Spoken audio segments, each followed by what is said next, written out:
Bismillahirrahmanirrahim. Assalamualaikum warahmatullahi wabarakatuh. Innal hamdalillah wassalatu wassalamu ala Rasulillah wa ala alihi wa ashabihi wa mawalah. Wala haula wala quwata illa billah. Amma ba'du. Alhamdulillah, para bapak dan para ibu, para pemirsa Hijrah TV, kaum muslimin rahimani wa rahimakumullah. Insyaallah pada sore kali ini kita akan sedikit mengingatkan berkaitan dengan Ramadan kita yang mulia ini, bahwa satu di antara penamaan Ramadan, Nabi pernah sebutkan dengan ungkapan Syahrul Sabri, bahwa Ramadan adalah bulan kesabaran. Itu termuat di dalam beberapa riwayat yang pernah Nabi sallallahu alaihi wasallam sampaikan, Shaumu syahri sabri wa salasati ayyamin min kulli syahrin shaumu dahr. Di antaranya riwayat dari Abu Qatadah bahwa Nabi bersabda, Shaumu syahri sabri, berpuasa pada bulan kesabaran. Wa salasati ayyamin min kulli syahrin, dan berpuasa pada 3 hari setiap bulan. Saumudar seperti puasa sepanjang itu masa. Seperti juga diantaranya Nabi sebutkan juga dalam hadis yang lainnya, Sum syahra sabri, berpuasalah Anda pada bulan kesabaran. Wasalah sata ayyamin min ashar, dan berpuasalah Anda 3 hari pada setiap bulan. Hadis ini kita hanya ingin menyebutkan bahwa satu di antara penamaan yang datang dari Rasulullah SAW tentang bulan Ramadan adalah bulan kesabaran. Sehingga Rasulullah SAW juga ketika mengkabarkan tentang nilai pahala amalan berpuasa di bulan Ramadan ini adalah pahala yang tidak terhingga banyaknya.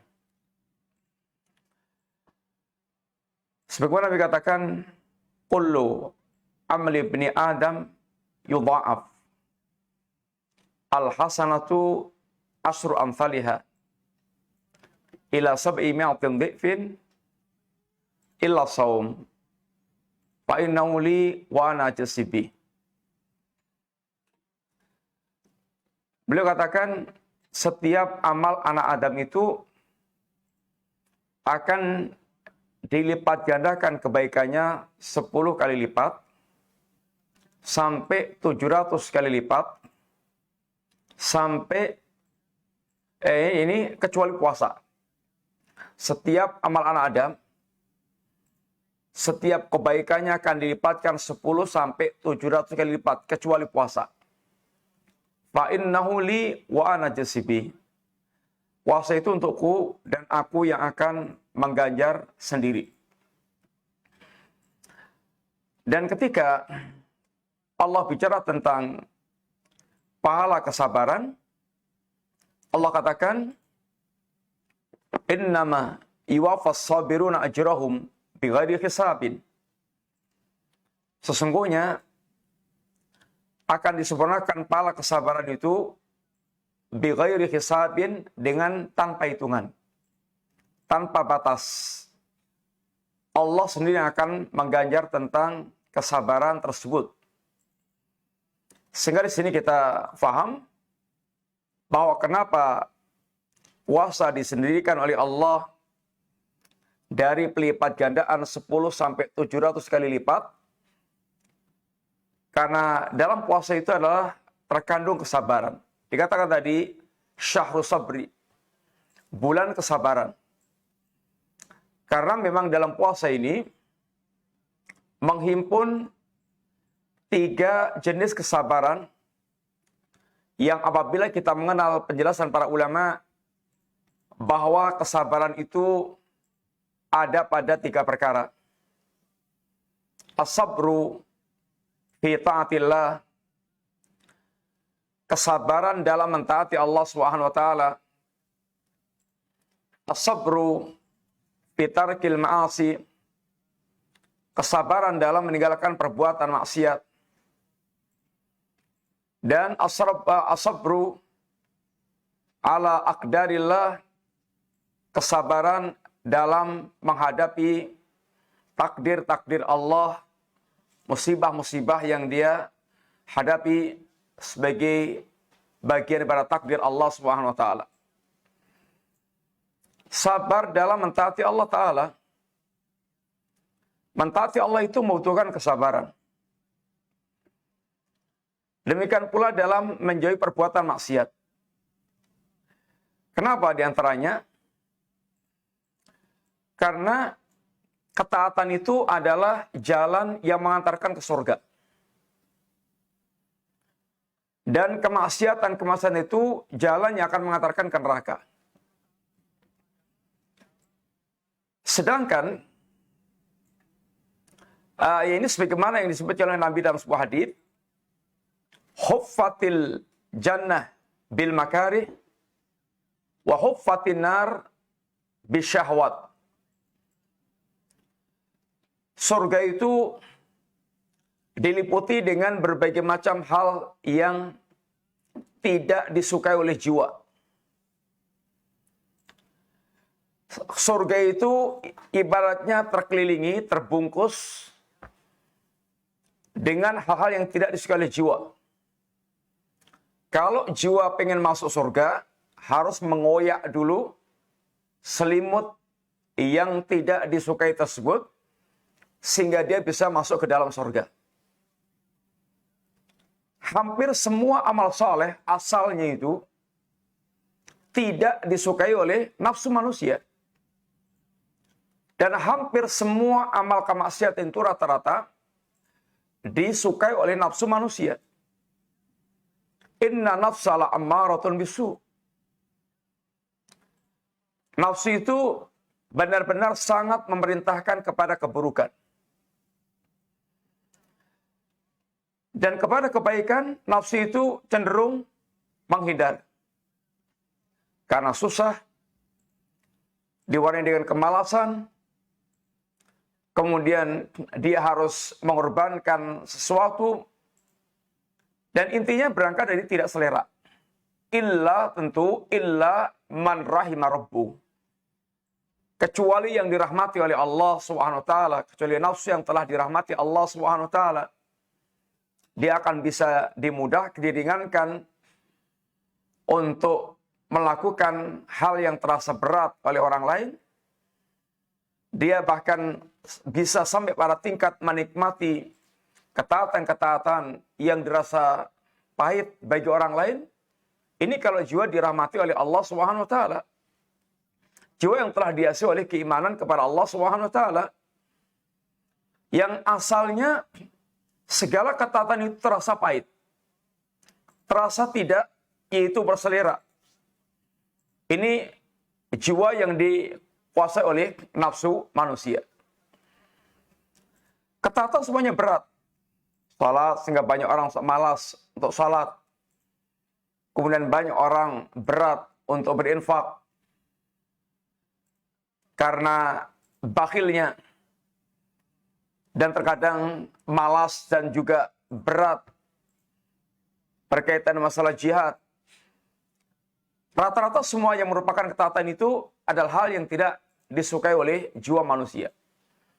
Maka hal ini membutuhkan mujahadah. Membutuhkan adanya kesungguhan di dalam mewujudkan perintah-perintah Allah Subhanahu wa taala. Walladzina jahadu fina lanahdiyanahum subulana. Orang-orang yang mereka bersungguh-sungguh di jalan kami, niscaya benar-benar akan kami bimbing, akan kami tunjuki ke jalan-jalan kami tersebut. Orang yang mereka memiliki kesungguhan untuk mewujudkan berbagai macam jalan-jalan ketaatan, dia dobrak jiwanya, dia dobrak nafsunya, dia ada kesungguhan untuk mewujudkan ketaatan kepada Allah Ta'ala. Allah akan mudahkan, Allah akan bimbing sampai pada tingkat dia mendapatkan kemudahan dari Allah SWT. Sehingga yasirun liman yasarallahu, Allah akan mudahkan dia bagi orang yang Allah mudahkan. Sehingga menjadi kemudahan. Bukan hanya mudah, sampai pada tingkat menikmati ketaatan-ketaatan tersebut. Itulah tingkatan orang yang telah dirahmati oleh Allah SWT, yang dari awalnya dia pahit, dari awalnya dia itu malas, dari awalnya itu harus ada paksaan-paksaan, sampai nanti dia merasakan adanya kelezatan-kelezatan di dalam ketaatan tersebut. Tapi ini membutuhkan kesabaran, membutuhkan mujahadah, membutuhkan semangat yang tinggi untuk mewujudkannya itu. Para salaful ummah, banyak yang mereka berkisah tentang kelezatan ibadah mereka, tapi itu diawali dari kesungguhan mereka, mendidik jiwa mereka, memaksa jiwa mereka, yang awalnya itu dipaksa dalam keadaan menangis, kemudian akhirnya itu melaksanakan dengan ketawa. Artinya bisa menikmati. Ada sebagian salaf mengatakan, ini aku paksa diriku sholat 20 tahun, sholat malam 20 tahun, dan kemudian aku berikutnya menikmati kenikmatan kelezatan sholat malam tersebut. Panjang waktunya. Perlu adanya mujahadah, kesungguhan. Ini bagaimana memaksa diri kita untuk benar-benar ini bisa bertahan terus dalam ketaatan sampai pada tingkat menikmati ketaatan tersebut. Sehingga di antara mereka ketaatan-ketaatan itu sudah menjadi sebuah kenikmatan tersendiri. Dan ini diawali dari Rasulullah SAW sendiri. Bagaimana beliau merasakan lezatnya ketaatan. Contohnya adalah lezatnya salat. Yang Nabi mengatakan, Ju'ilat qurratu aini fis salah. Dijadikan kelezatan, dijadikan kesejukan dalam hatiku dalam amalan salat. Sehingga salat itu menyejukkan bagi hati Nabi. Dan bahkan tempat Nabi beristirahat dari semua capek. Merasakan capeknya kehidupan. Sehingga beliau bilang kepada Bilal bin Rabah, ya Bilal, arihna bis salah. Wahai Bilal, istirahatkan kita dengan salat. Sehingga salat itu kayak melepas beban. Sehingga betul-betul enak, merasakan nyaman. Sehingga satu di antara buktinya, wujudnya, adalah Nabi dan para sahabat bisa salat berlama-lama. Bisa salat berlama-lama. Nah, karena di antara tanda seorang itu dia menikmati, itu bisa berlama-lama. Bayangkan, Nabi dan para sahabat pernah sholat, bahkan dalam satu rakaat, konon dalam satu rakaat, diriwayatkan, membaca suratul Baqarah, sambung An-Nisa, sambung Ali Imran. Itu kalau di total itu ada 5 juzan. Panjang, sangat panjang. Dan bacanya bukan baca cepet yang tidak bisa disimak atau yang tidak bisa didengar. Bacanya tartil.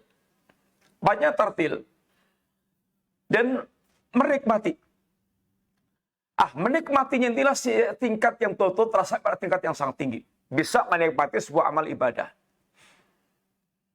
Sehingga sebagian orang pula, kalau sudah begitu masuk sholat itu, hatinya itu betul-betul bisa merasakan luar biasanya nikmat sholat.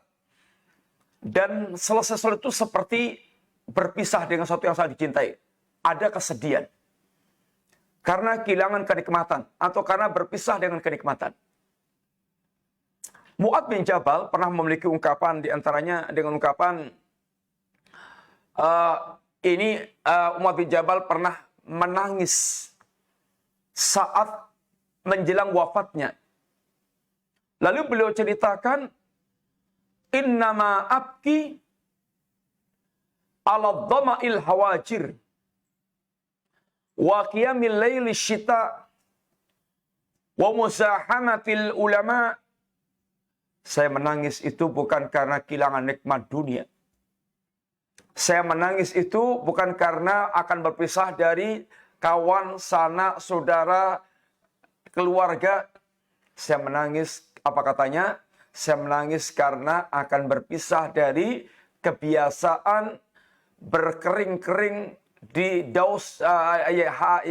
dahaga di kausan siang yang terik. Menikmati puasa di siang yang terik sudah menjadi sebuah kenikmatan. Karena akan berpisah dari qiyamul lail yang di malam yang sangat dingin. Karena akan berpisah dari berjubel-jubelnya dengan para ulama, ini bersentuhan lututnya dengan para ulama di majelis-majelis semuanya para ulama. Ini telah menjadi sebuah kenikmatan bagi seorang semisal sahabat Mu'adz bin Jabal. Ini tingkatan yang sudah sangat tinggi. Tapi asalnya bahwa ketaatan itu, nafsu itu tidak suka dengan ketaatan. Harus ada proses pendidikan. Harus ada proses pendidikan. Ada proses latihan. Sehingga nafsu ini kata para ulama ibaratnya seperti anak kuda yang memiliki potensi menjadi kuda yang sangat bagus. Tapi membutuhkan pelatih yang menguasai, pelatih yang punya kesabaran. Untuk mendidik jiwa itu benar-benar kemudian dia mendidik anak kuda ini sehingga benar-benar dia terlatih dan terarah. Dan pelatihnya pun sabar, telaten, sabar. Melatihnya pada kesabaran. Ada pelatih berilmu tapi nggak sabar. Oh nggak jadi. Nggak jadi. Ada yang melatih sabar tapi nggak berilmu. Juga nggak jadi pula. Kalau ketemu guru yang menguasai, yang berilmu, dan kemudian dia itu sabar dalam mendidiknya, oh Masya Allah. Ini adalah nikmat yang sangat besar. Sehingga nanti akan jadi. Akan jadi. Jiwa ini ibaratnya seperti anak kuda seperti tadi itu. Kalau pengen nanti hasilnya itu dia ditunggangi nyaman, kemudian dipakai itu dia pas ya dengan tuntutan, maka harus ada latihan, ada pendidikan. Karena asalnya jiwa ini nggak suka, nggak menikmati ketaatan itu. Huffatil jannah bil makari. Surga ini diliputi dengan hal-hal yang asalnya itu dibenci oleh nafsu. Dibenci oleh nafsu. Baru enak-enaknya tidur, nyenyak-nyenyak tidur di waktu malam, subuh harus bangun subuh. Tapi sebagian orang, bahkan mereka itu sholat itu sudah tingkatnya menikmati. Sehingga tidur pun bagaimana dia dibuat tidak nyenyak supaya gampang bangun. Karena kenikmatan sholatnya itu lebih menikmati dibandingkan dengan kenikmatan tidur. Sebagian orang menginfakkan hartanya itu tentu berat. Sangat berat karena hubbud dunya. Hubbul mal. Bahkan hubban zaman. Cintanya keterlaluan. Bakhil. Sehingga kalau dia infak itu kebayang bangkrut. Tapi sebagian orang, dia justru kebahagiaan itu ada pada ketika dia bisa infak. Kebahagiaannya itu ketika dia bisa infak. Dia bahagia. Gelisah kalau dia tidak ingin menginfakkan hartanya itu. Nabi sendiri kepikiran berat ketika sholat, lalu masih ada tertinggal, ada yang belum dibagi kepada kaum muslimin. Maka selesai sholat, ingatan itu buat Nabi kemudian segera beranjak meninggalkan para sahabat, karena ingin segera mengambil apa yang mestinya dibagi dan belum dibagi. Sebagian sahabat menikmati kemiskinan, padahal mereka seorang gubernur. Datang rombongan dari Homs, sebuah kota di zaman Umar Al-Khattab, sang khalifah. Lalu Umar perintahkan kepada mereka, catat orang-orang yang miskin di wilayah kamu. Ditulis pertama kali Sa'id bin Amir. Lalu ditanya, Sa'id bin Amir ini siapa? Kata mereka, Amiruna, gubernur kami. Nangis Umar. Gubernurnya termasuk deretan orang yang miskin. Dibawain oleh Umar 100.000 dinar. 1 dinar itu nilainya 4, sekian gram emas. Sehingga kalau sekarang 1 dinar, 1 emas, 1 gram itu kira-kira 1 juta. Berarti 1 dinar itu 4, sekian juta. Katakanlah 4 juta. 100.000 kali 4 juta. Berapa itu? 100.000 kali 4 juta. Kira-kira 400 miliar. 400 miliar. Ketika ini sampai di tangan Sa'id bin Amir, apa katanya? Inna lillahi wa inna ilaihi raji'un. Kata istrinya, musibah apa yang menimpa Anda, wahai suamiku? Bahkan lebih daripada musibah. Karena ini data dunia, kali ini dunia datang untuk merusak akhiratku. Lihat, orang ini sudah tingkatnya sampai pada tingkat menikmati kemiskinan, karena yang di depan matanya adalah akhirat. Karena yang di depan matanya itu akhirat. Menikmati kemiskinan. Karena targetnya adalah kampung akhirat. Sebagian orang itu sudah sampai pada tingkatnya seperti itu. Tapi ini membutuhkan keimanan yang betul-betul mencakar dalam hatinya. Hanya dirasakan orang-orang tertentu yang sudah sampai pada tingkatannya. Sehingga ada orang mereka itu memiliki iman, tapi belum merasakan halawah. Belum merasakan rasa manisnya iman. Maka asalnya jiwa itu nggak suka dengan ketaatan. Maka untuk taat ini butuh kesabaran. Butuh kesabaran. Maka banyak banget ayatnya yang berkaitan dengan perintah untuk bersabar dalam ketaatan itu. Contoh umpamanya, Ista'inu bisabri wassalah. Minta tolonglah kalian kepada Allah dengan kesabaran dan salat. Salat dan kesabaran sebagai wasilah untuk meminta pertolongan kepada Allah SWT agar mendapatkan pertolongan Allah, mendapatkan jalan keluar. Maka wasilahnya adalah sabar dan salat. Untuk menyelesaikan urusan kehidupan, masalah kehidupan. Wa'mur ahlaka bis-salah wastabir 'alaiha. Perintahkan keluargamu untuk salat dan bersabarlah dalam memerintahkan keluargamu untuk salat. Butuh kesabaran. Butuh kesabaran. Wasbir li hukmi rabbik. Dan bersabarlah dalam mewujudkan hukum Allah Subhanahu wa taala. Untuk mewujudkan ketaatan-ketaatan itu membutuhkan kesabaran. Asalnya jiwa itu nggak suka dengan ketaatan-ketaatan itu. Yang kesabaran ini akan membuahkan nanti, yaitu rasa manisnya iman. Tenangnya hati, lapangnya dada. Ini ketika telah sampai pada tingkat orang itu betul-betul ini menikmati ketaatan tersebut. Tapi itu ada tahapannya. Itu tingkatan tertata, tingkatan tersendiri. Kemudian, karena agama ini bertingkat-tingkat. Yang para ulama menerangkan tingkatan Islam, tingkatan iman, tingkatan ihsan. Yang merasakan tingkatan nikmatnya beragama itu tingkatan ihsan ini. Tingkatan orang yang mereka betul-betul imannya itu betul-betul telah mewarnai, menghiasinya. Kemudian sudah sampai pada tingkat menikmati amal agama itu.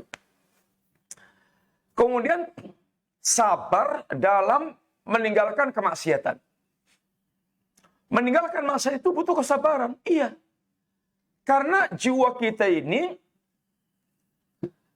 sangat cenderung pada perbuatan kemaksiatan. An-nafsul amarah bisu, yang dikenal dengan ini jiwa yang senantiasa memerintahkan kepada keburukan. Inna nafsala ammaratun bisu. Sesungguhnya nafsu itu sangat memerintahkan kepada keburukan.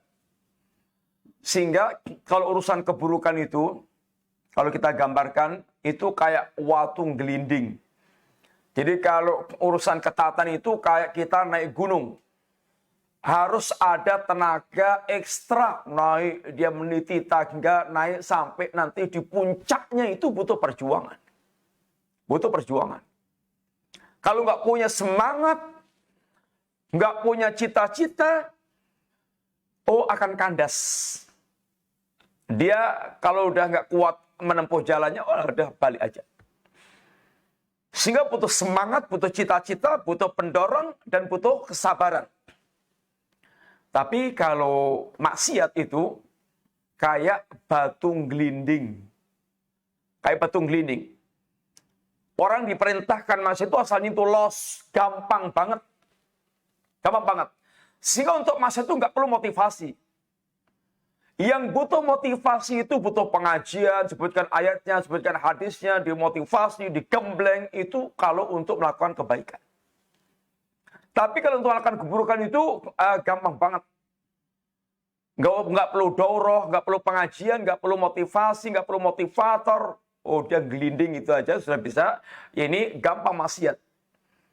Maka orang yang mereka meninggalkan kemaksiatan itu seperti menahan batu. Menahan batu. Menahan batu yang mau gelinding itu butuh ekstra tenaga. Butuh tenaga khusus. Butuh kesabaran. Butuh kesabaran. Oleh karena itulah, kesabaran dalam masalah ini pun juga bertingkat-tingkat pula. Manusia itu punya kecenderungan maksiat yang berbeda-beda. Ada yang kalau dengan perempuan, urusan perempuan itu, dia super gampang terjatuh. Dia bisa selamat dari korupsi, selamat dari minum khamr, selamat dari ini dan itu, dari berbagai macam kemaksiatan. Tapi kalau udah urusan perempuan itu, nggak kuat dia. Jatuh. Nah, kesabaran ini pun bertingkat-tingkat. Pas dia mendapatkan ini kemaksiatan yang hatinya sangat cenderung, nafsunya sangat cenderung, ini kesabaran membutuhkan ekstra sabar. Maka Allah pun perintahkan kita bagaimana? Ya ayyuhalladzina amanu sabiru wasabiru. Wahai orang yang beriman, sabarlah kalian dan tingkatkan kesabaran. Ada ekstra sabar. Sehingga betul-betul dengan itu akan berhasil. Kemudian, ini kesabaran yang kedua. Sabar dalam meninggalkan perbuatan kemaksiatan. Membutuhkan kesabaran. Karena asalnya jiwa itu cenderung untuk berbuat maksiat. Maka sabarnya Yusuf menghadapi godaan Zulaikha itu sabar yang super ekstra. Sabar yang super ekstra. Bayangkan. Dari sisi Zulaikha-nya itu, satu, Zulaikha itu wanita kerajaan, wanita istana. Ya kalau bahasa kita itu wanita seperti ini, tugasnya itu hanya tundan, utas satu, sehingga dia ingin yaitu terawat, sangat terawat banget. Sangat terawat banget. Bukan kayak perempuan kampung, ke sawah, genjot, ngerek, kemudian abul-abul, nggak karuan. Nggak, ini wanita istana. Satu. Yang kedua, Zulaikha itu masih muda. Yang ketiga, suaminya itu nggak begitu cemburuan. Yang keempat, Zulaikha minta maaf, on berat. dan menawarkan godaan membara kepada Yusuf. Kemudian situasi Sikon sangat mendukung. Semua pintu kamar tertutup semuanya.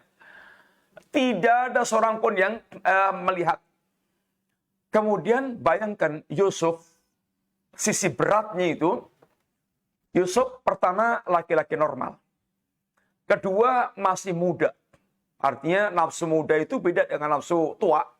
Nafsu muda, nafsu anak-anak, nafsu pemuda umur 20-an, beda dengan nafsu umur 75, 70. Beda. Masih bernafsu juga, tapi beda nafsunya. Kemudian Yusuf ini lajang, belum pernah kawin. Sehingga nikmat yang satu itu sangat penasaran. Yang ketiga, Yusuf ini, atau yang keempat, Yusuf ini orang di perantauan. Biasanya keberanian bermaksud itu lebih berani orang merantau dibandingkan dengan penduduk asli di kampung. Sehingga terkumpul faktor-faktor yang sangat besar pada ini kondisi yang dari Yusuf. Tapi Allah Subhanahu wa taala selamatkan Yusuf dari godaan Zulaikha.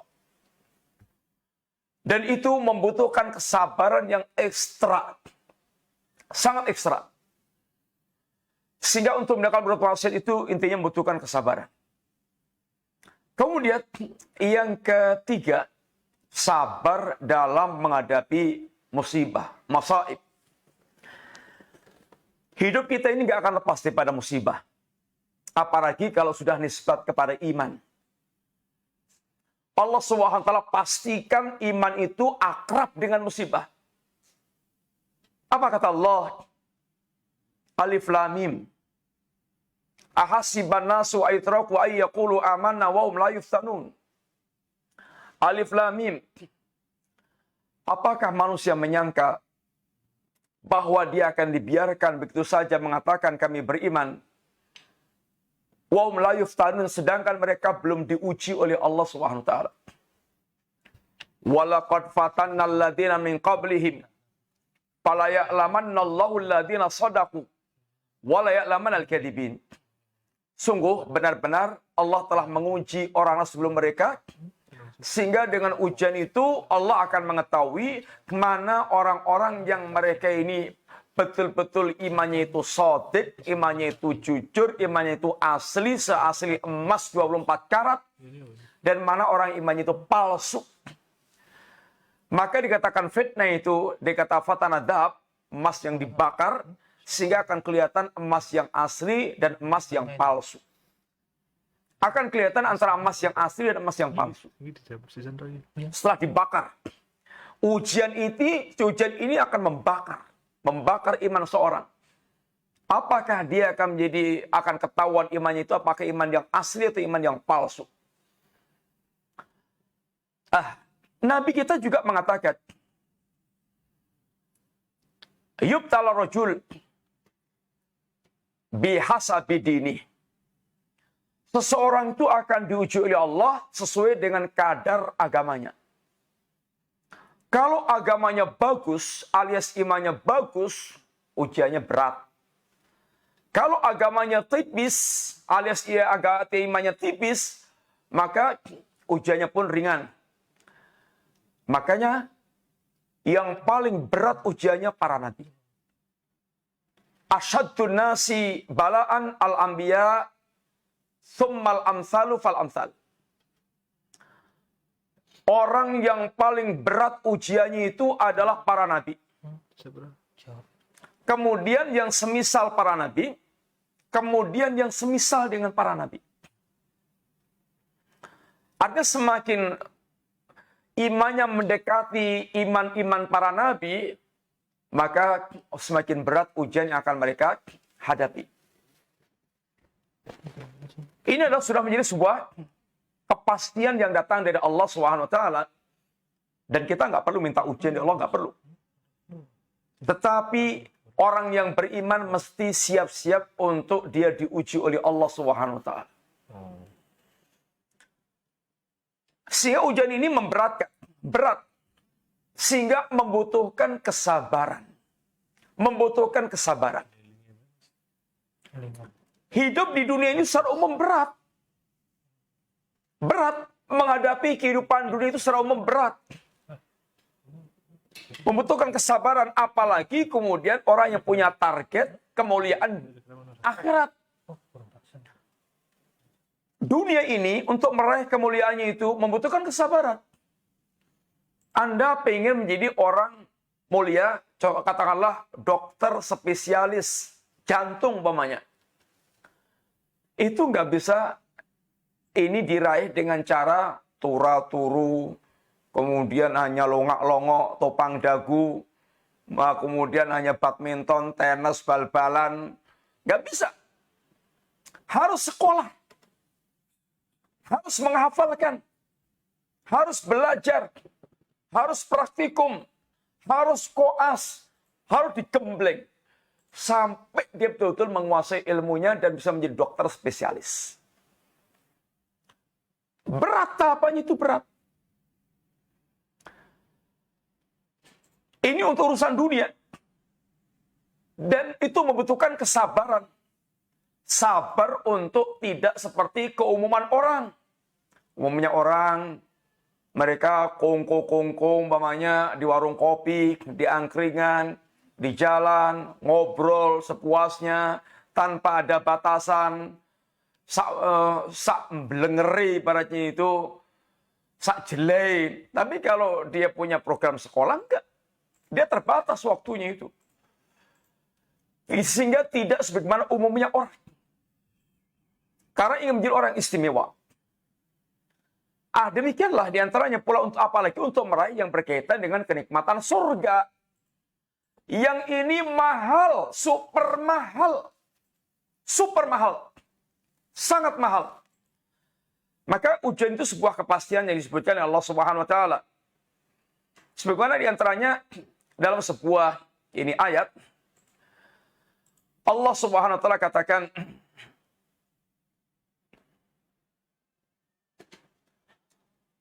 wa nabluwannakum bisyai'in minal khaufi wal ju'i wa naqsin minal amwali wal anfusi wath thamarat wa basyirus sabirin. Benar-benar akan kami uji kalian.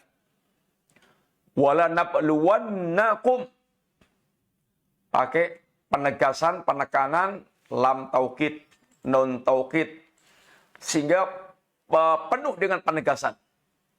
Penuh dengan penegasan. Benar-benar akan kami uji kalian dengan suatu minal khauf, rasa takut. Kebayang-bayang rasa takut. Alju, bayang-bayang lapar. Wa naqsim minal amwal, berkurangnya harta. Wal anfus, berkurangnya jiwa.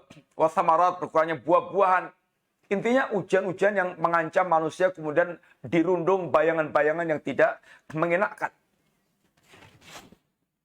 Termasuk dalam perjuangan dakwah, dalam jihad, bagaimana mereka terbayang untuk kemudian yaitu nyawa melayang, berpisah dengan anak, istri, keluarga. Tapi kata Allah, wa basyiris sabirin, sampaikan kabar gembira bagi mereka yang mereka bersabar. Alladzina idza asabatu musibah, ini orang yang mereka itu ketika terkena musibah, slogannya apa? Inna lillahi wa inna ilaihi raji'un. Kami milik Allah, terserah. Mau diapain sama Allah, terserah. Kita ini milik Allah Ta'ala. Terserah yang memilikinya. Tapi dia punya harapan, wa inna ilaihi raji'un, kami akan kembali kepada Allah, bahwa kami akan menerima segala macam balasan yang sudah disediakan oleh Allah Ta'ala. Sehingga seorang mukmin pun bahkan dalam menghadapi sebagaimana dia bisa menikmati ketaatan, dia akan bisa menikmati pula dalam ujian yang diberikan oleh Allah Ta'ala. Bisa menikmati. Bisa menikmati. Itulah yang kemudian Nabi katakan tentang jiwa seorang mukmin itu ajaban li amril mukmin. Sangat menakjubkan jiwa seorang mukmin. Inna amrahu kullahu lau khairun, semua perkaranya baik. Semua perkaranya baik. Walaysa dzaka illa lil mu'min, dan tidak didapatkan jiwa seperti ini kecuali hanya pada orang mukmin. Orang yang artinya telah berhias dengan iman dan hatinya itu nyantolnya itu kepada Allah Ta'ala. Ibaratnya musibah itu seperti seorang bisa merubah sampah menjadi emas. Sesuatu yang tadinya itu menyusahkan, menyesakkan dada menjadi sebuah hal yang menjadi karunia besar buat dia. Bagaimana tidak? Kalau tinjauannya adalah Allah dan kampung akhirat, maka dia akan bisa menikmati ujian itu. Anda sedang diuji oleh sang kekasih, bisa menikmati. Kon rono, kon rini, kon gelo opo, itu dinikmati itu. Bayangkan, umpamanya istri Anda sangat mencintai, sedang nyidam, terus kon gulek ini umpamanya kates setengah mateng, sates kemerampo, padahal itu jam 2 malam. Gulek ini ngendi. Tapi kecintaan Anda kepada sang istri itu membuat Anda menikmati itu. Menikmati. Apalagi harapan di balik kesulitannya itu pahala besar. Ibu-ibu yang hamil itu rekoso. Rekoso. Apalagi kalau saat melahirkan lebih rekoso lagi. Toh nyawa dia. Hamil rekoso. Kemampuan bawa bayi itu kadang-kadang katakanlah 2-3 kilo. Antum bisa bayangkan kalau kemana-mana gimbal barang 2-3 kilo, ya saat ke belakang, saat ke depan, saat tidur, saat duduk, saat berdiri, saat berjalan, gimbal barang itu rekoso. Tapi bayangan akan lahirnya seorang bayi yang mungil, yang dia nanti berharap dengan bayi itu sebuah hal yang sangat menghibur dirinya, semuanya itu menjadi nikmat. Seorang mukmin itu kurang lebih seperti itu dalam menghadapi ujian. Pertama yang memberikan ujian adalah sang kekasih, yaitu Allah SWT, yang sangat maha penyayang, yang tidak menginginkan keburukan bagi hambanya. Dia paham itu, sehingga bisa legowo. Sehingga orang menghadapi ujian itu tingkatnya macam-macam. Ada 4 tingkatan kata para ulama. 1, tingkatan orang yang tidak bisa bersabar. Ngamuk. Lesanya nggak terkontrol. Marah semuanya, matanya merah. Kemudian pengen melampiaskan semuanya. Pengen dia gerakkan tangannya, kakinya. Ngomel-ngomel. Ini nggak bisa menahan marah. Nggak bisa bersabar. Yang kedua, orang yang bisa bersabar. Dia merasakan pahitnya kenyataan. Pahit. Sebagaimana namanya sabrun murun. Pahit. Memang pahit. Tapi dia bisa menahan dari mengungkapkan berbagai macam protesnya itu. Dia bersabar. Dia bisa menahan diri. Yang ketiga, itu tingkatnya ridho. Dia bisa berlapang dada dengan ujian itu karena dia tahu ujian itu datangnya dari Allah yang maha bijak, maha kasih, yang mencintai hambanya. Bahkan kata Nabi kita, idza ahabballahu abdan ibtalahu. Kalau Allah itu mencintai hambanya, Allah akan uji dia. Sehingga dia bisa legowo. Yang keempat, tingkatan tertinggi, orang yang mereka tingkatannya syukur. Menghadapi ujian itu dia bisa bersyukur. Tingkatan luar biasa ini. Bayangannya begini gampangnya itu. Anda kehilangan uang 1 juta. Itu besar. Atau 100 juta. Sangat besar. Stres. Tapi setelah Anda kehilangan uang 100 juta itu, maka akan diberikan kepada Anda 1 triliun. Oh, orang sudah tidak akan lagi merasakan pahitnya kehilangan 100 juta. Bahkan dia bersyukur dengan itu. Di akhirat kelak, orang-orang yang mereka tidak diuji Allah di dunia dengan hal yang cukup berat, melihat orang yang diuji Allah sedang menerima balasan Allah Ta'ala itu, apa katanya itu? Yawaddu ahlul afiyah law anna julutahum quritat bil maqarib. Orang yang mereka al-afiyah sejahtera tidak diuji ketika melihat orang yang mendapatkan ujian menerima pembalasan dari Allah Ta'ala, dia berangan-angan seandainya dia itu diuji, seandainya dia itu kulitnya itu digunting-gunting, disayat-sayat. Saking besarnya balasan yang diterima oleh ahlul musibah. Para pemirsa yang dirahmati Allah Ta'ala, Ramadan ini menghimpun 3 kesabaran tersebut. Ramadan ini menghimpun 3 kesabaran tersebut. Sabar dalam mentaati Allah, sabar dalam meninggalkan maksiat, sabar dalam menghadapi penderitaan. Di bulan Ramadan, Allah menebarkan berbagai macam kebaikan. Perintah berpuasa, kemudian baca Quran, kemudian qiyamul lail, kemudian juga kewajiban-kewajiban yang lainnya yang Allah telah perintahkan. Ini semuanya membutuhkan kesabaran. Satu, ketaatan. Sabar dalam mentaati Allah Ta'ala. Yang kedua, di Ramadan ini, Allah Subhanahu wa Ta'ala dengan puasa itu melarang kita. Melarang tidak makan, melarang minum, melarang jima. Yang asalnya boleh semuanya. Dan itu sangat diinginkan oleh nafsu manusia. Dilarang. Dan kita bersabar meninggalkan hal itu. Yang ketiga, sabar dalam penderitaan. Dalam puasa itu ada penderitaan. Penderitaan lapar, penderitaan haus, penderitaan macam-macam. Sehingga dalam puasa ini ada menghimpun 3 jenis kesabaran tadi itu. Maka dikatakan bulan Ramadan syahrus sabri. Bulan kesabaran. Bulan kesabaran. Kemudian diingatkan oleh Al-Imam Ibnu Qayyim Al-Jauziyah rahimahullah ta'ala, wan nafsu fiha quwwatani. Nafsu itu memiliki 2 kekuatan. Nafsu itu memiliki 2 kekuatan. Quwwatul iqdam dan quwwatul ihjam. Kekuatan untuk maju bergerak dan kekuatan untuk bertahan.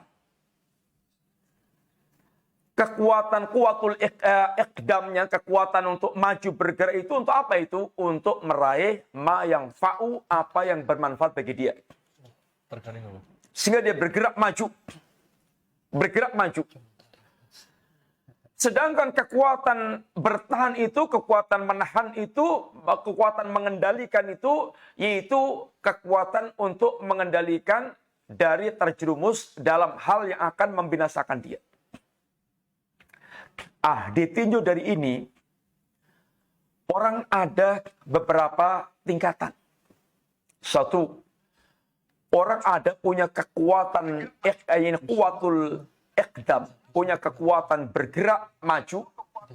Kalau urusan datang sholat jamaah, urusan puasa, urusan sholat malam, itu dia jagoan. Jagoan. Kemudian ternyata juga jagoan juga ketika itu kuatul ihjamnya jagoan juga.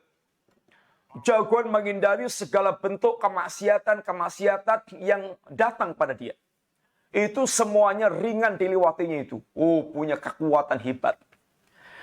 Inilah orang-orang yang mereka itu as-sabiqun, as-sari'un.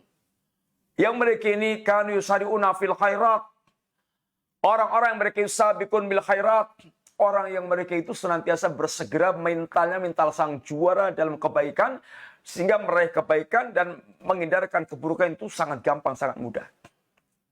Satu, ini yang paling sempurnanya. Yang kedua, Yaitu orang yang punya kuwatul ikdam. Kalau dia itu soal urusan puasa, sholat malam, dan seterusnya itu gampang. Ringan bagi dia itu. Tapi kalau sudah godaan maksiat, lembek. Dia selalu jatuh. Lemah. Takluk terus dia. Ini titik lemahnya pada kuwatul ihjam. Yang ketiga, punya kuwatul ihjam. Dia menghindari maksiat-maksiat itu gampang, Masya Allah. Tapi kalau udah urusan ketaatan itu berat banget bagi dia itu. Amar ma'ruf, nahi mungkar, itu berat banget. Sehingga lembek kalau udah dihadapkan dengan memerintahkan kebaikan, melarang yang mungkar, apalagi kepada orang yang dia cintai. Lembek. Ini lemah dalam kuwatul ikdam. Yang keempat, lembek dua-duanya. Kekuatan bergeraknya lembek, kekuatan mengekangnya lembek, hancur-hancuran. Sehingga kata beliau juga bahwa akmalun nasi, kamalun nas atau kamalul insan itu madaruhu, nggak sempurnaan manusia itu berporosi itu pada dua perkara. Apa itu? Satu, ma'rifatul haq anil batil. Yang kedua, itharul haq alal batil. Yang pertama, kekuatan membedakan antara yang hak dengan yang batil. Ini kekuatan ilmu. Yang kedua, kekuatan untuk senantiasa memenangkan yang hak dan mengalahkan yang batil. Ini kekuatan amal. Ditinjau ini pula manusia ada beberapa macam tadi. Ada yang punya ilmunya kuat, amalnya kuat. Ada ilmunya kuat, tapi amalnya lemah. Ada amalnya kuat, tapi ilmunya lemah. Ada yang dua-duanya lembek. Pemirsa yang rahmati Allah Ta'ala, Ramadan ini menyempurnakan kita untuk memiliki kesabaran yang betul sempurna. Dalam mentaati Allah, dalam meninggalkan maksiat, dalam menghadapi berbagai macam musibah-musibah takdir Allah Ta'ala, sebagaimana menyempurnakan kita dalam hal menyempurnakan ilmu dan menyempurnakan ini amal. Ini yang kita sampaikan sekilas berkaitan dengan Ramadan kita, yang merupakan Syahrul Sabri. Ramadan ini menempa kita untuk betul-betul memiliki kesabaran. Mudah-mudahan manfaat dan kita cukupkan sekian dulu. Misalnya pertanyaan silahkan. Jika ada pertanyaan silahkan.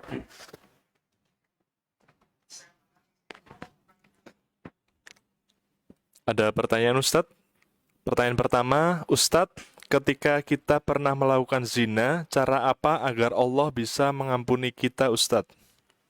Ya, bismillahirrahmanirrahim. Caranya kita bertaubat kepada Allah SWT.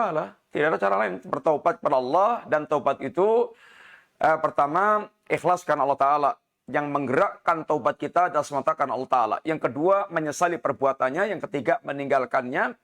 Kemudian yang keempat, berazam tidak melakukan, mengulangi. Yang kelima, dilakukan di waktu diterimanya bertaubat. Dan kalau Allah telah tutupi perbuatan Anda, jangan dibuka untuk orang lain. Cukuplah bertaubat kepada Allah Subhanahu wa taala. Wallahu taala a'lam bishawab. Pertanyaan berikutnya, Ustadz, mohon maaf ada telepon Ustadz. Assalamualaikum. Waalaikumsalam warahmatullahi wabarakatuh. Dari mana Bapak? Jakarta, Pak Rasid Ajam. Ya, silakan langsung pertanyaan saja Bapak. Iya. Assalamualaikum Pak Ustadz. Waalaikumsalam warahmatullahi wabarakatuh. Ini Pak Ustadz, kan kita itu sabar dan sholat Pak Ustadz ya. Kenapa kok sabar dulu baru bukannya sholat dulu Pak Ustadz? Nah ini hanya mohon pencerahan aja nih Pak Ustadz. Ya. Cukup ya Pak. Bismillahirrahmanirrahim. Assalamualaikum warahmatullahi wabarakatuh. Waalaikumsalam warahmatullahi wabarakatuh. Kalau mau sekedar sedikit bisa mengungkapkan, sebagian ulama mengatakan bahwa as-sabru di situ adalah puasa, saum. Sehingga minta tolonglah kepada Allah dengan puasa dan salat. Artinya sabarnya dimaknai dengan ini saum. Ini sebagian ulama mengatakan demikian. Kalau kembali kepada mana sabar sendiri, salat ini adalah juga bagian daripada amalan kesabaran, membutuhkan kesabaran, tetapi memiliki nilai yang spesial. Di antaranya dengan salatnya itu akan menguatkan jiwa dia, menyambungkan langsung kepada Allah Subhanahu wa taala, sehingga akan menjadi energi besar pula untuk menyelesaikan masalah kita. Meminta pertolongan kepada Allah dengan sabar dan salat menunjukkan tentang keutamaan besarnya sabar dan keutamaan besarnya ini salat. Kalau sabarnya dimaknai dengan saum menunjukkan tentang keutamaan puasa itu sendiri berkaitan dengan sebagai sarana untuk menghadirkan pertolongan Allah Subhanahu wa taala.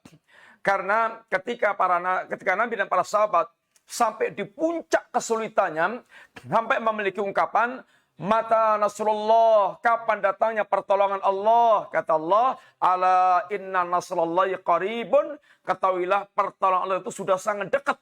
Tapi ini membutuhkan kesabaran. Sehingga dekatnya pertolongan Allah itu membutuhkan kita bertahan pada kesabaran, sehingga akan turun pertolongan Allah Subhanahu wa taala. Semua masalah membutuhkan penyelesaian diantaranya dengan kesabaran. Selesaikan dengan sabar, insya Allah itu menjadi wasilah yang paling bagus untuk menyelesaikan masalah. Menghadapi anak yang nakal, istri yang kurang cocok, atau yang punya tingkah macam-macam. Termasuk dalam masalah dakwah, banyak permasalahan. Hadapi semuanya diantaranya dengan memohon pertolongan Allah dengan wasilah ini kesabaran. Yang dengan sabar itu akan menyelesaikan banyak permasalahan, akan ini mendapatkan turunnya pertolongan Allah Subhanahu wa taala. Wallahu taala alam bisawab. Halo, Assalamualaikum. Waalaikumsalam warahmatullahi wabarakatuh. Dari mana Ibu? Dari Toli-Toli, Ustaz. Ya, silahkan langsung pertanyaannya saja Ibu. Boleh di luar tema, Ustaz? Di luar tema, Silakan. Ya, silakan Ibu.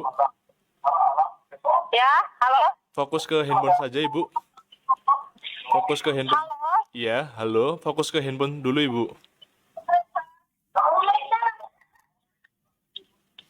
Ya.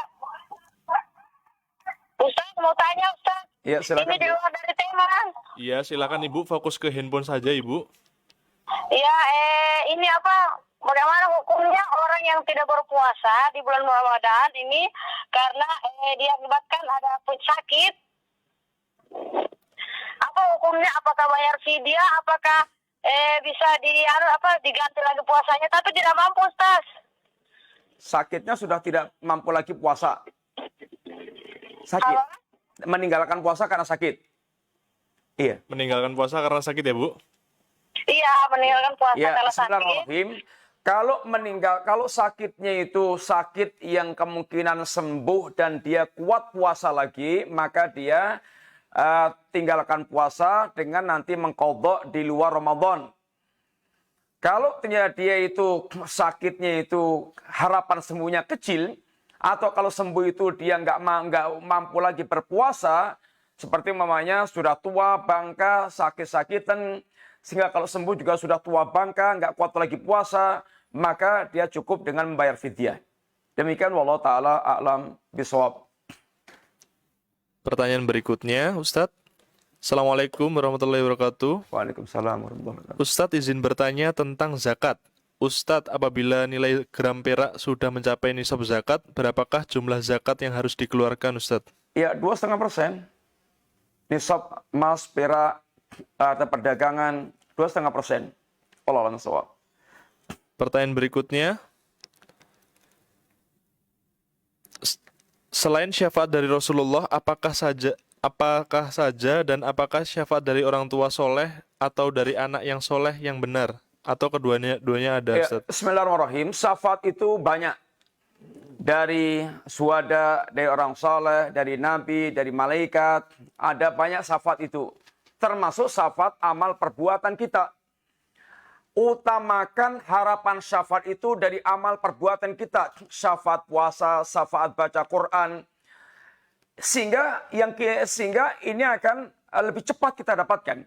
Kalau syafaatnya suhada, syafaatnya orang tua, syafaatnya anak, nggak tahu waktunya mendapatkan itu kapan, artinya cepat atau enggak. Tapi kalau syafaatnya amal itu segera dia akan mensyafati pelakunya. Ini puasanya, baca Qur'annya itu akan memberikan syafaat dan itu akan segera memberikan syafaat. Maka kalau kita bersyafaat maka lebihlah pada amal kita sehingga lebih fokus pada amalan-amalan kita. Dan insya Allah kecintaan kita pada orang tua, anak soleh, para ulama, malaikat, mudah-mudahan juga mendapatkan syafaat mereka berkaitan kesulitan yang akan dihadapi di yaumul qiyamah kelak. Wallahu ta'ala a'lam bishawab.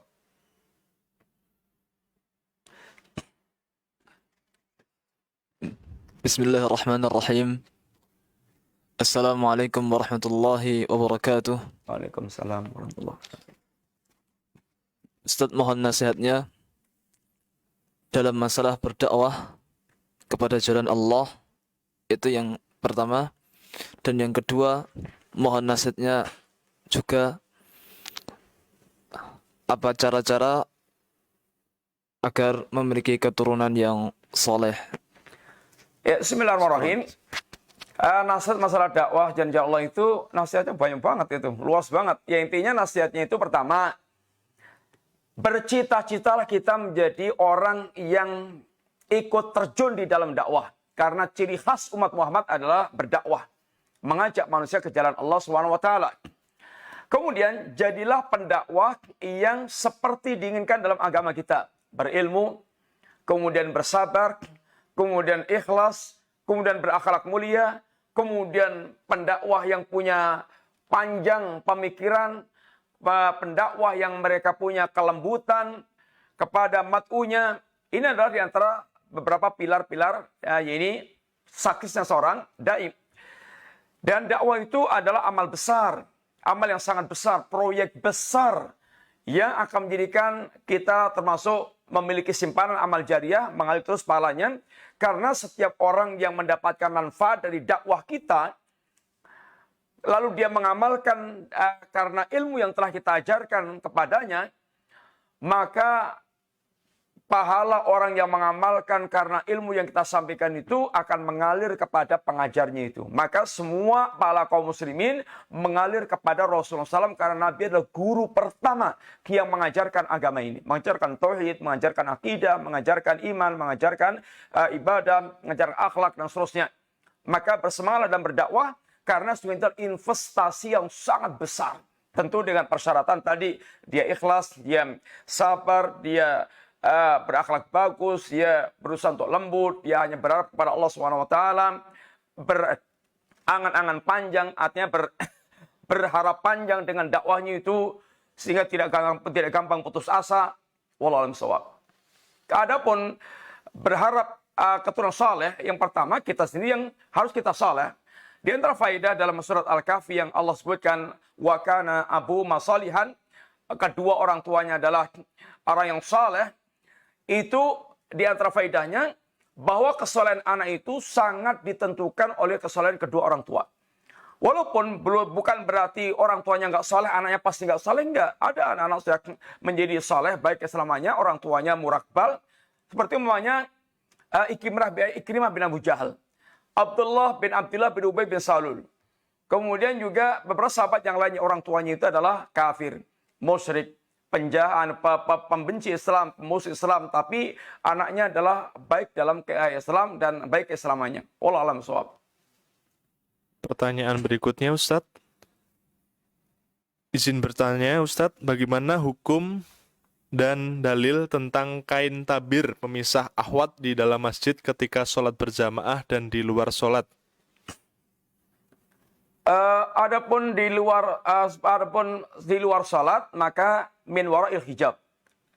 Bagaimana laki-laki itu senantiasa dia berhubungan dengan akhwat dari balik hijab. Ini seperti yang disebutkan di dalam ini ayat. Sehingga supaya menghindari kontak langsung antara laki dan perempuan.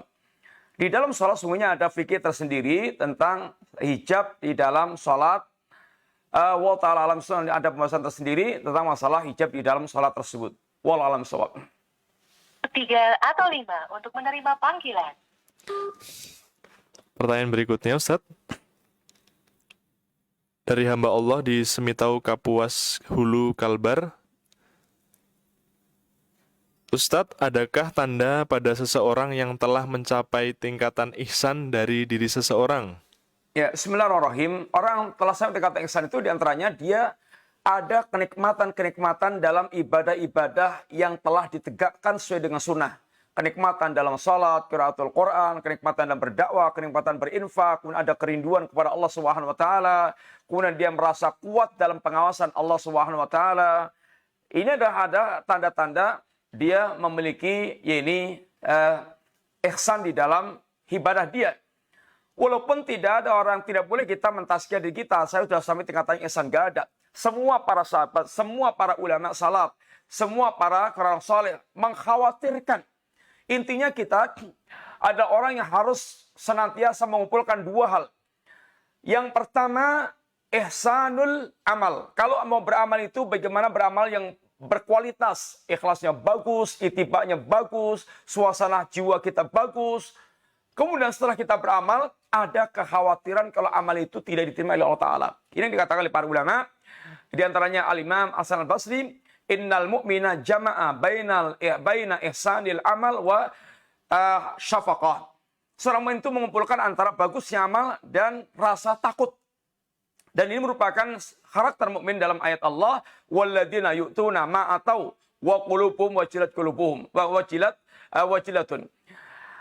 Orang-orang yang mereka telah melakukan berbagai macam amal kebaikan, memberi berbagai macam pemberian, tapi berkaitan dengan amalnya itu wa qulubuhum wajilatun. Hati mereka ada kekhawatiran. Ada kekhawatiran, sehingga ini adalah karakter atau sifatul mukminin. Tidak ada yang mentazkiyah dirinya setelah sampai pada tingkat ihsan, enggak ada. Alias setelah sampai pada tingkat wali Allah, enggak ada. Yang ada adalah ada kekhawatiran kalau amalnya itu tidak diterima oleh Allah SWT. Tapi di antara alamat orang sampai tingkat ihsan itu, di antaranya dia bisa menikmati ibadah-ibadah dia kepada Allah Subhanahu wa taala. Wallahu taala alam shawab. 3 atau 5 untuk Pertanyaan berikutnya, apakah Ustadz, bentar.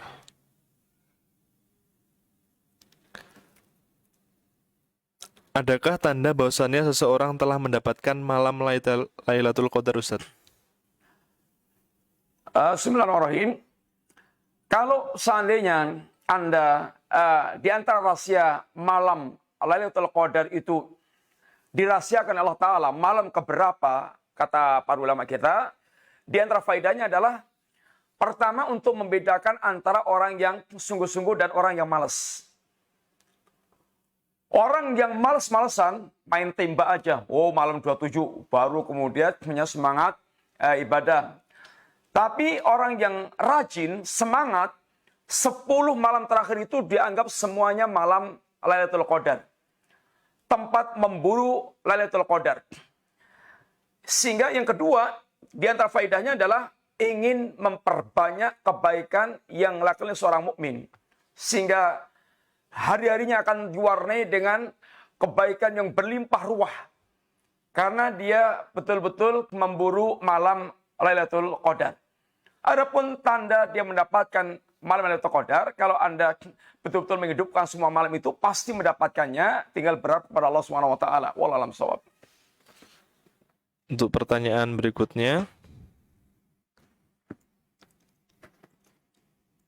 apakah dikatakan bersabar jika kita menangis ketika ujian menimpa, namun dalam hati berusaha ridho, Ustadz? Ya, bismillahirrahmanirrahim. Kalau kalau menangis itu nggak ada masalah, meneteskan air mata itu nggak ada masalah. Itu adalah sifat kisah yang seperti Nabi Muhammad meneteskan air mata ketika wafatnya Ibrahim sang putra. Itu adalah satu yang fitrah, tetapi hatinya ridho, hatinya lisannya menahan diri, perbuatan menahan diri dari hal yang buruk, itu termasuk kesabaran. Wallahu a'lam shawab.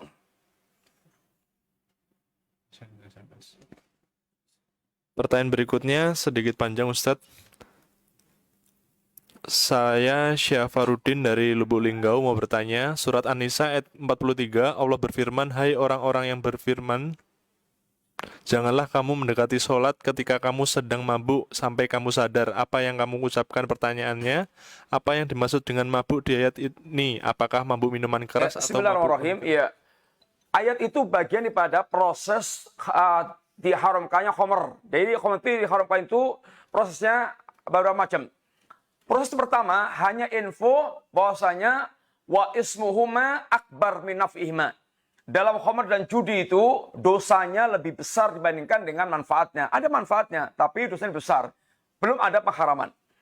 Yang kedua diantaranya lagi tadi, inilah taqrabus shalah wa antum sukara. Jangan kamu dekati salat kalau itu sedangkan kamu itu salat. Sehingga para sahabat waktu itu kalau mau mabuk itu cari waktu yang jauh dari salat. Harapannya adalah dia masih salat dalam keadaan sadar.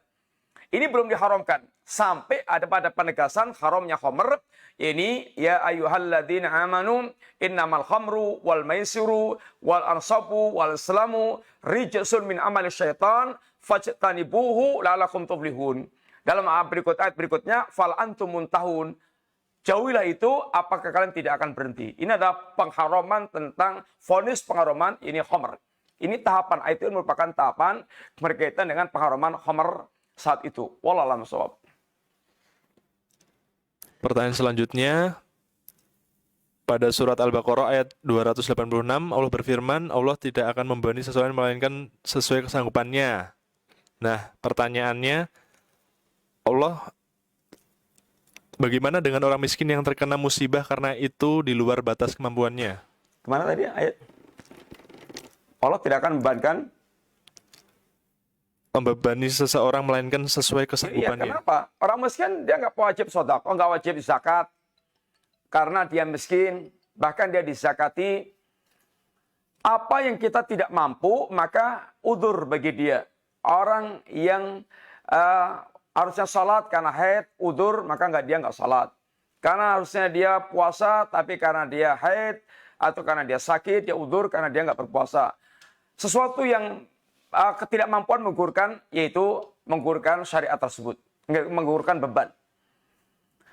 Termasuk diantaranya adalah kemiskinan. Kemiskinan itu adalah udzur yang menggugurkan dia untuk tidak kemudian berzakat, tidak berhaji, karena tidak mampu. Wallahu a'lam bishawab. Assalamualaikum. Assalamualaikum. Waalaikumsalam warahmatullahi wabarakatuh. Dari mana Bapak? Dari Kalimantan Barat. Gih, silakan langsung pertanyaannya saja Bapak. Assalamualaikum Pak Ustaz. Waalaikumsalam warahmatullahi wabarakatuh. Mau bertanya nih Pak Ustaz masalah sholat nih Pak Ustaz. Masalah duduk sholat 2 rakaat Pak Ustaz. Duduknya tawarruk ke istighfar Pak Ustaz. Masalah 2 rakaat fardu atau sunat Pak Ustaz. Itu saja. Assalamualaikum warahmatullahi wabarakatuh. Apa? Masalah apa? Masalah sholat 2 rakaat duduknya tawaruk atau istighfar. Oh iya.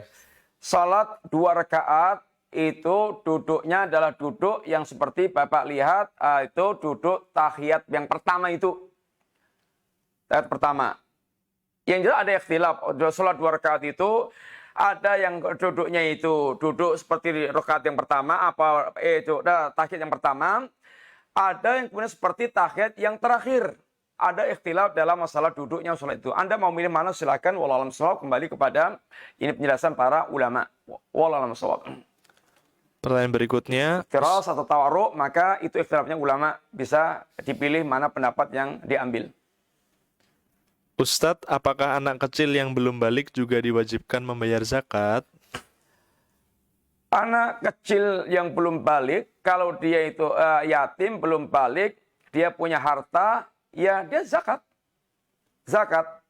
Dan kalau zakat fitrah itu setiap yang terlahir bernyawa itu adalah dizakati.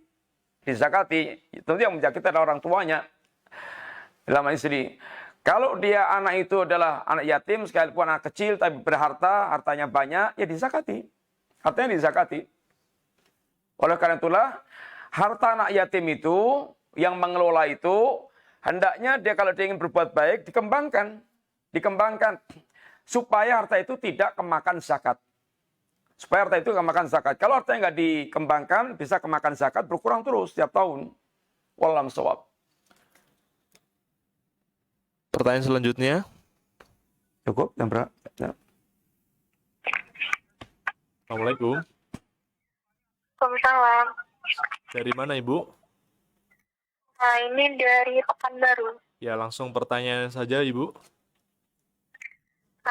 Jadi gini, saya tuh udah punya suami, terus tapi saya sedang di rumah orang tua saya. Eh, Dia pun di rumah orang tuanya juga. Terus saya bingung gitu, saya punya suami tapi dia nggak pernah ada kabar. Jadi siapa yang mau bayar zakat gitu? Ya, cukup ya, Bu.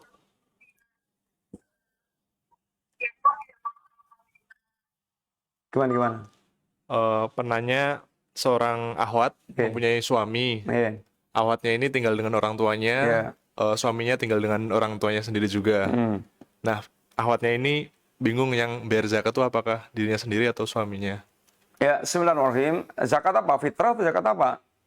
Kalau zakat fitrah itu ya dua-duanya membayar, masing-masing membayar.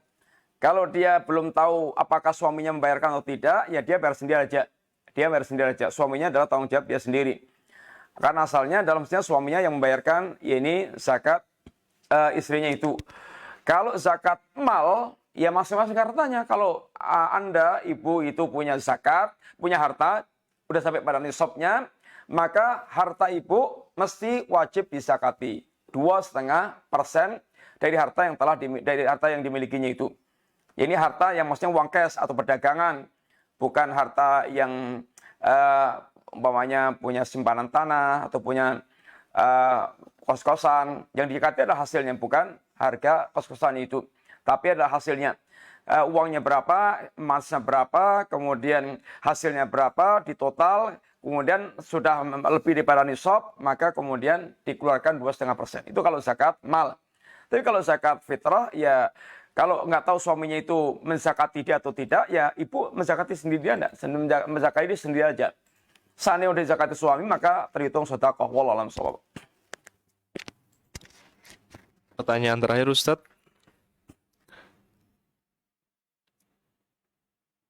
Apakah uang tabungan di bank wajib dikeluarkan zakatnya walaupun simpanan uang tidak bertambah? Ya simpanannya itu di atas nisab enggak. Kalau simpanannya itu 1 triliun atau miliar, sudah di atas nisab, ya dizakati. Kalau uangnya itu hanya 200.000, enggak ada nisab, belum mencapai nisab, ya tidak dizakati.